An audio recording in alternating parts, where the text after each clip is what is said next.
Mga kapuso, nagbabalik po tayo sa Tent City dito sa Manila Hotel. Ito po ang magsisilbing main venue ng paghahain ng Certificates of Candidacy para sa eleksyon 2025 na magsisimula po sa loob na lamang ng kulang-kulang kalahating oras. Yan, alas 8 po ng umaga.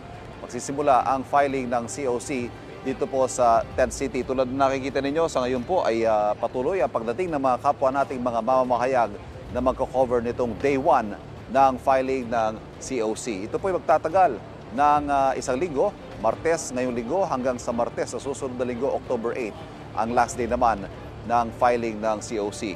Kanina nga po nakita natin ang patuloy na pagsuyod ng mga K9 units ng pulisya. May mga umikot din ng mga taga Coast Guard, taga Bureau of Fire at gayon din mga emergency medical services personnel bilang paghahanda pa rin po ng inaasahang pagdagsa ng mga tao dito sa main venue ng filing ng COC para sa national and local elections sa May 12, 2025. Nakatakda po na sana nating makausap si COMELEC Chairman George Garcia ngayong umaga, pero nagkaroon po kasi ng misa dyan sa COMELEC main office sa Intramuros ng alas 7 at ongoing po ang misa ngayon bilang bago nga po magsimula itong filing ng COC ng alas 8 ng umaga. Pero at the earliest possible opportunity, patuloy po nating sisikaping makuha ang COMELEC chairman para sa ilang mga paglilinaw kaugnay nga po nitong filing ng COC.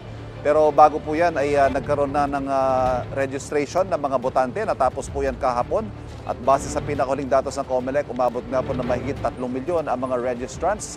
3 milyon dyan ay yung mga new voters at may 400,000 humigit kumulang na mga reactivated voters. Wala na daw pong extension yan, maliban na lamang doon sa mga naapektuhan ng pananalasa ng Bagyong Hulyan, kung saan magkakaroon ng extra day para may pagpatuloy ang kanilang registration. Kapuso, para laging una ka sa mga balita, bisitahin at mag-subscribe sa GMA Integrated News sa YouTube. Sa mga kapuso abroad, samahan nyo kami sa GMA Pinoy TV at sa www.gmanews.tv.